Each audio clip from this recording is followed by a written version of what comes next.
Bismillahirrahmanirrahim. Assalamu alaikum dear students. I am Tanveer Abbas and you are watching your own channel. Dear students, organic chemistry के chapter aliphatic nucleophilic substitution और elimination वाले chapter को लेके हम चल रहे थे, जिसमें हमने पहला टॉपिक डिस्कस किया था जो हमारे पास था न्यूक्लियोफिलिक सब्स्टिट्यूशन रिएक्शन के रिलेटेड, जिसमें हमने उसकी पहली टाइप SN2 को डिस्कस किया जिसे हम बाई मालिकुलर रिएक्शन कहते थे, उसको डिस्कस किया। आज हम न्यूक्लियोफिलिक सब्स्टिट्यूशन रिएक्शन की दूसरी टाइप जिसे हम SN1 या फिर यूनी मालिकुलर रिएक्शन कहते हैं उसको डिस्कस करने जा रहे हैं।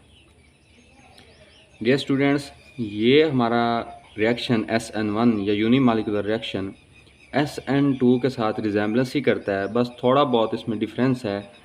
अगर आपने वो वीडियो अच्छे से देखी है, वो लेक्चर अच्छे से लिया है, तो इसको समझने में आपके लिए आसानी होगी। मज़ीद डिस्क्रिप्शन में उस वीडियो का आपकी लिंक भी दी जाएगी, वहाँ से आप वो लेक्चर देख भी सकते हैं। Dear students, SN1 are unimolecular reaction. The nucleophilic substitution reaction mechanism in which breaking of carbon, ये हमारे पास जो X है ये हैलोजन को रिप्रेजेंट करता है। The nucleophilic substitution reaction mechanism in which the breaking of carbon halogen bond and making of carbon nucleophile bond occur one after the other in two different steps is called SN1 reaction. Dear students, हमारे पास ऐसा nucleophilic substitution reaction या mechanism जिसमें हमारे पास पहले step में carbon और halogen का bond टूटता है और दूसरे स्टेप में उसी कार्बन का न्यूक्लियोफाइल के साथ बॉन्ड बनता है।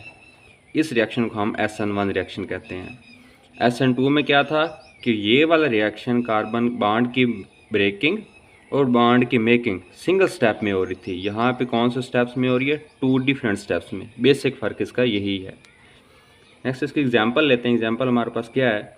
ये हमारे पास एक टर्शरी अल्काइल हैलाइड है जिसे हम टर्शरी ब्यूटाइल क्लोराइड कह रहे हैं। इसका हम रिएक्शन करवाते हैं किसी बेस के साथ या फिर आप वाटर के साथ भी करवा सकते हैं। बेस के साथ रिएक्शन करवाएंगे। बेस हमारे पास क्या है? KOH। अब ये पूरी बेस रिएक्ट करेगी इसके ऊपर, ठीक है डियर स्टूडेंट्स, इस कार्बन के ऊपर, और ये कार्बन अटैक करवाएगी क्लोरीन के ऊपर, ये इधर क्लोरीन शिफ्ट हो जाएगी। यानी कि हमारे पास नया कंपाउंड कौन सा बनेगा? इस तरीके से होगा कि क्लोरीन यहाँ से लीव कर जाएगी, वो CK के साथ बॉन्ड बनाएगी और क्या बन जाएगा हमारे पास? KCl। जो OH है वो यहाँ कार्बन के साथ बॉन्ड बना लेगा और हमारे पास नया कंपाउंड बनेगा टर्शरी ब्यूटाइल अल्कोहल। इस तरीके से हमारे पास रिएक्शन हुआ। अब इस रिएक्शन के मैकेनिज़्म को, इसके बैकग्राउंड को, इसका जनरल रिएक्शन देखते हैं कि ये रिएक्शन हुआ कैसे है। यहाँ पे तो हमें सिंगल स्टेप में शो हो रहा है, लेकिन हमने पीछे कहा कि ये 2 स्टेप्स में होता है।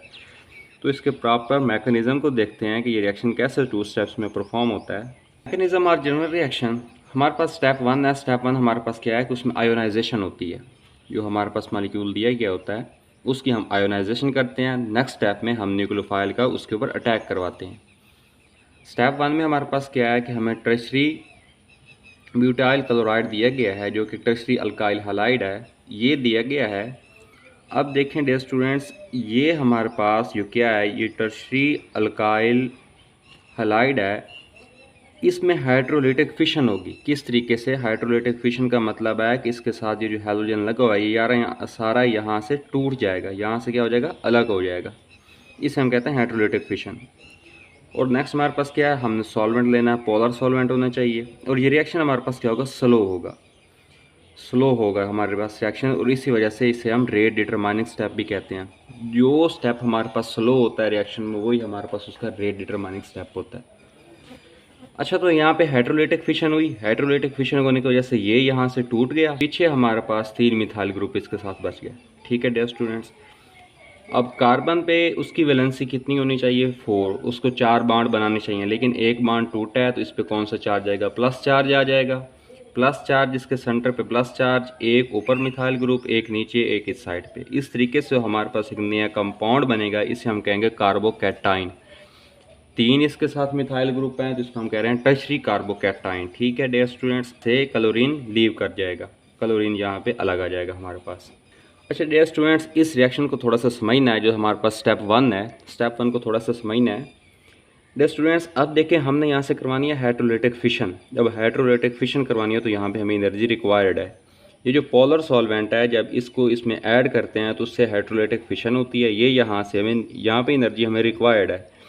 यहाँ पे एनर्जी रिक्वायर्ड है तो जो हमारे पास प्रोडक्ट बनेगा वो एंडोथर्मिक होगा, यानी कि वो एनर्जी अब्जॉर्ब करके बना है। ठीक है डियर स्टूडेंट्स। और जब ये आगे रिएक्शन करवाएगा तो ये फिर एक्सोथर्मिक हो जाएगा। ठीक है dear students.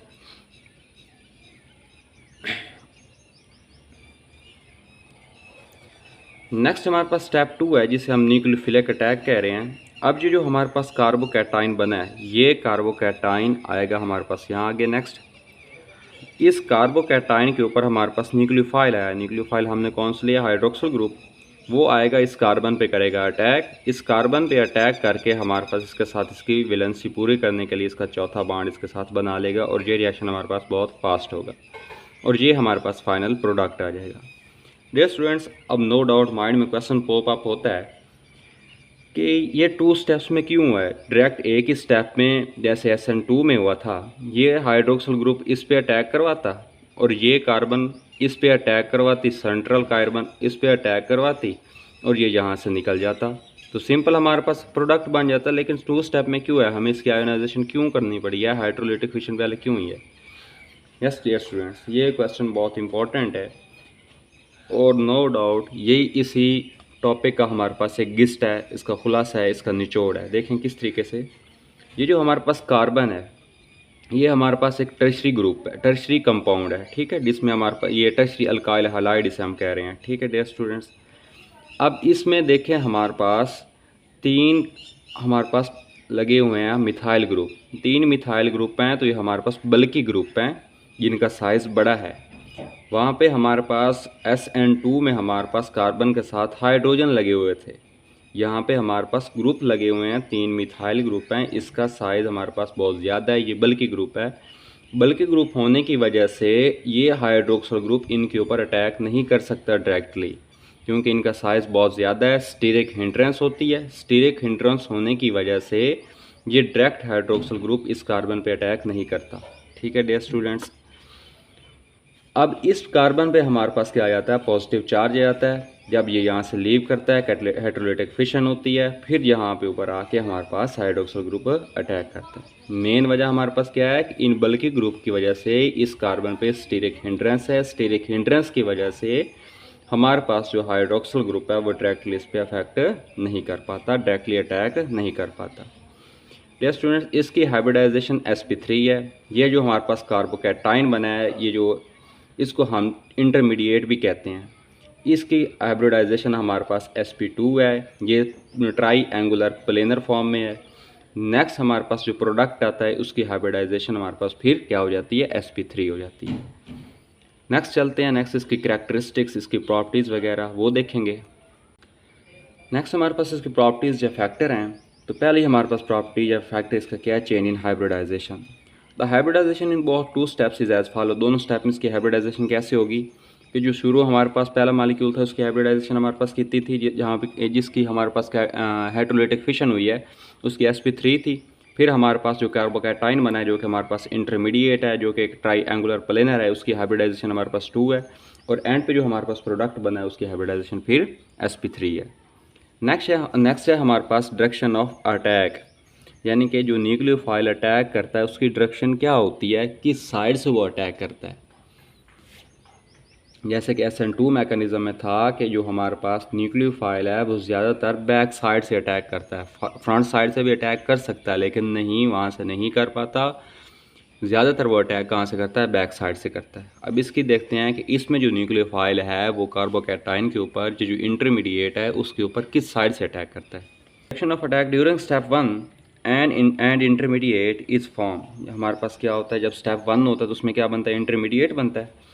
Which is carbocation, जो कि हमारे पास इंटरमीडिएट कौन सा है? कार्बोकैटाइन आया है।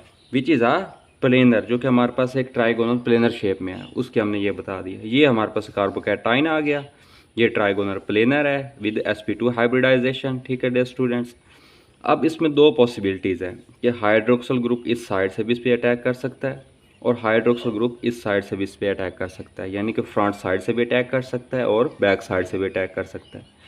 डियर स्टूडेंट्स, ये हमारे पास कार्बोकैटाइन बना है, ये रेसिविक मिक्सचर है, ये बात आपने माइंड में रखनी है। विच इज़ ऑप्टिकली इनएक्टिव, जो लाइट को रोटेट नहीं करता, रेसिमिक मिक्सचर है।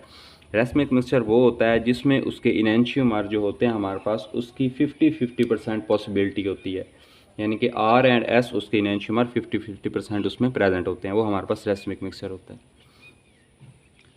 डियर स्टूडेंट्स, हमारे पास क्या है कि जो कार्बोकैटाइन है ये इस पे न्यूक्लियोफाइल है, फ्रंट साइड से भी अटैक कर सकता है, बैक साइड पे भी कर सकता है।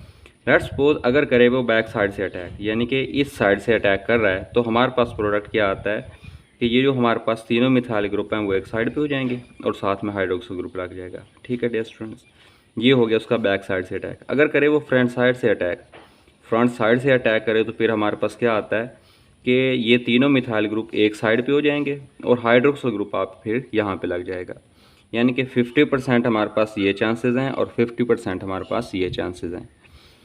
अब डियर स्टूडेंट्स, जो हमारे पास पीछे था एक्टेंट, जो बेसिक मॉलिक्यूल था, हमारे पास क्या था कि इसमें देखें जो हमारे पास इसमें लीविंग ग्रुप लगा हुआ है वो हमारे पास यानी कि है राइट साइड पे, राइट साइड पे है। राइट साइड पे मीन के अगर हमारे पास प्रोडक्ट भी राइट साइड पे आ रहा है तो उसका मीन के रिटेंशन हो रहा है। रिटेंशन का मीन है कि सेम रह रही है चीज़ें, तकरार हो रहा है, यानी कि शुरू में जो चीज़ थी वैसे हमारे पास प्रोडक्ट में भी वैसे आई है। तो वहाँ पे भी रिएक्टेंट में हमारे पास जो लीविंग ग्रुप था वो भी राइट साइड पे था, और यहाँ पे देखा जाए तो यहाँ भी हमारे पास जो न्यूक्लियोफाइल आया वो भी राइट साइड पे है।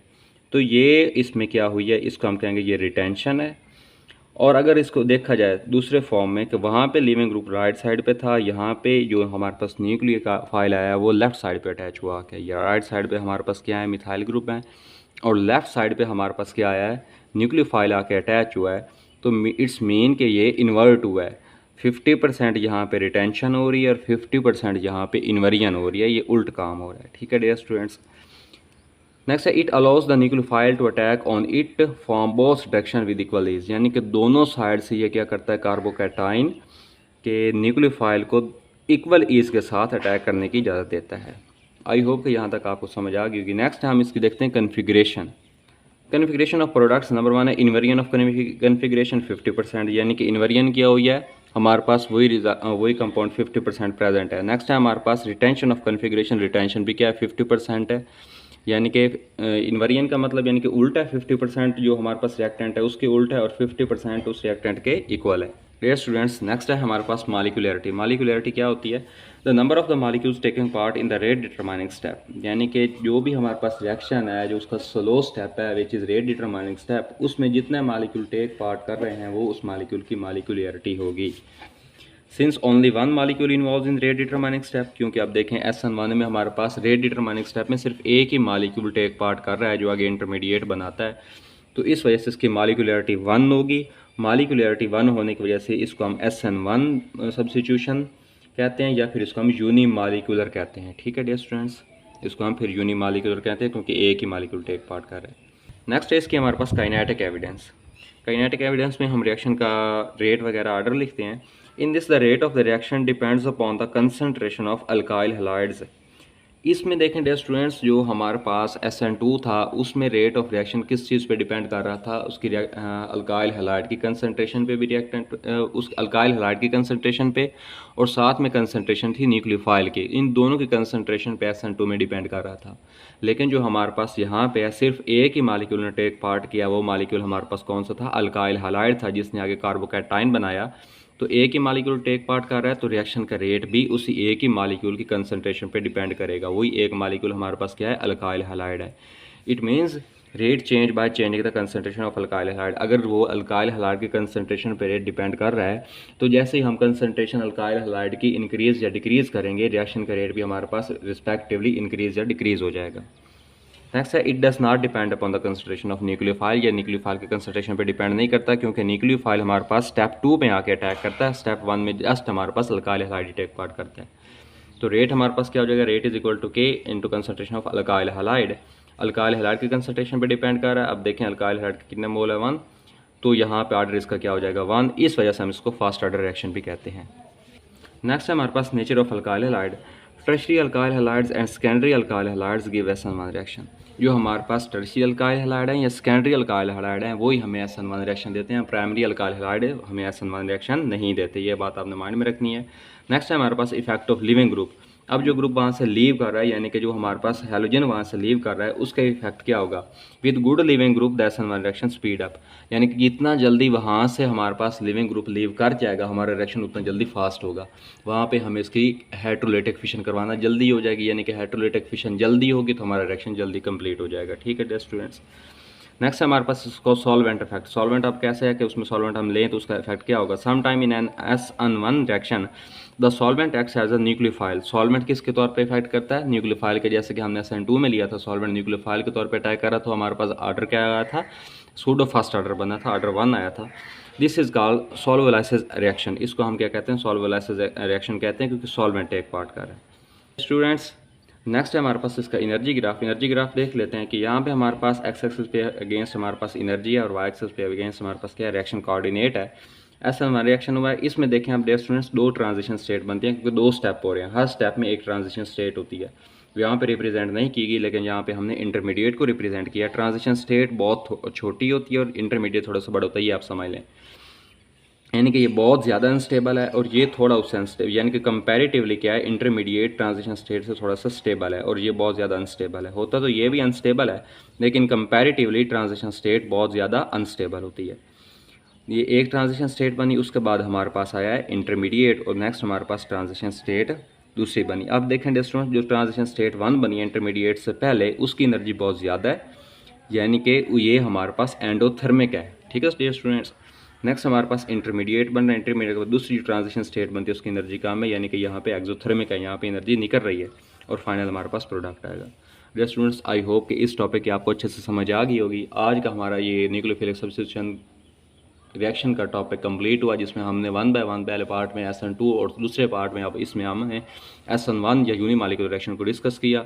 अगर इसके रिलेटेड आपको कोई भी क्वेश्चन हो तो कमेंट्स बॉक्स में आप क्वेश्चन कर सकते हैं। अगर नोट्स चाहिए तो आपको सॉफ्ट फॉर्म में नोट्स भी प्रोवाइड कर दिए जाएंगे। चैनल को सब्सक्राइब करना, वीडियो को लाइक और शेयर करना बिल्कुल ना भूलें। जज़ाकल्लाह, अल्लाह हाफिज़।